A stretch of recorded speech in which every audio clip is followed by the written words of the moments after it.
Tchad est un pays multilingue avec plus de 150 langues nationales.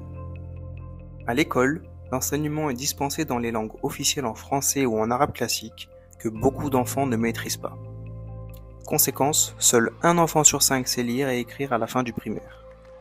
De plus, le personnel éducatif est peu formé et le contenu des leçons n'est pas toujours adapté aux réalités des enfants.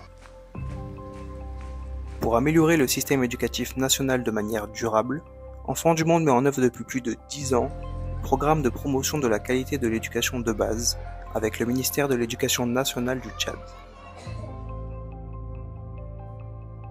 Nous facilitons l'apprentissage des enfants dans plus de 2500 écoles en utilisant en classe à la fois les langues maternelles parlées par les élèves et la langue officielle. Nous formons toute la chaîne éducative à l'enseignement plurilingue, depuis les formateurs et formatrices jusqu'aux directions d'école en passant par les enseignants et enseignantes. Nous avons formé 10 000 personnels du ministère de l'Éducation en 2022. J'ai participé à plusieurs formations de ProKeb que ProKeb a organisées. Et ça a commencé depuis 2016, en août 2016 que j'ai assisté à la première formation de ProKeb. Nous utilisons les séquences didactiques et les guides de séquences didactiques dans nos classes. Et cela nous a permis de beaucoup changer nos manières d'enseigner. Avant, c'est les enseignants qui travaillent beaucoup. Nous travaillons beaucoup à la place des élèves. Mais avec ces séquences didactiques, les activités sont séquencées. Donc, avec cette séquence didactique, les apprenants travaillent plus que l'enseignant. L'enseignant n'est qu'un guide dans la classe. L'utilisation des manuels séquences didactiques disciplinaires et interdisciplinaires a apporté beaucoup de changements en classe et même dans la vie des élèves.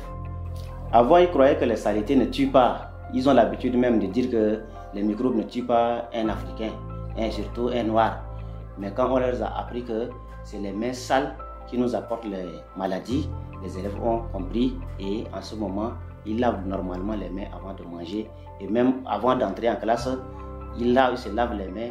Et quand ils se saluent, même après la sortie, ils se lavent aussi les mains. Nous concevons également du matériel pédagogique adapté aux besoins de la population et à la culture locale. Nous avons créé avec les équipes locales une collection complète de manuels scolaires et nous avons distribué 400 000 supports éducatifs dans 2400 écoles. Afin d'accueillir les élèves, nous construisons des nouvelles écoles entièrement équipées ainsi que des toilettes et des points d'eau.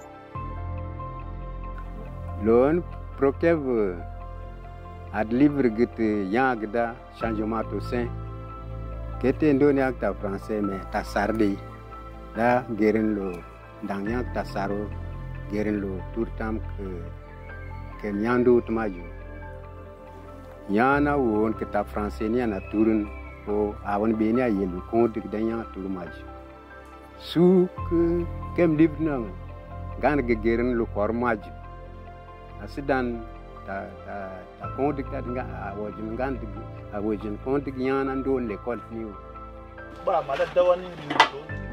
L'éducation doit également permettre aux élèves jeunes ou adultes de trouver un emploi.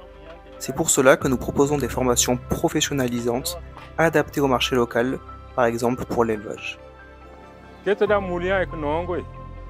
Donc il y a kuliam gu moyareda woyin so dorda woyin dam gerlo naldawe nya kuliam ga woyin balgatu ba prokebre te nyando sain kamyeji dinge ya kulgutu adu koma kadiya kuliami moy ba mad dawa ba ya kuliam gu dokaglo ngola da woyinal kedo da mulia dam ndogo bien ndogo bat jongo me klada mak batas ku jogi di mi kare adu kla kulo majala ngonu mi moy majala mamunga gus muwa ya kuliam gatun kadmom soyen ngonum majala nganum ge ekol gus ekol gotada muwa batu wala bien mam gatun mam soyen nganum ge da edem formation da edem mare.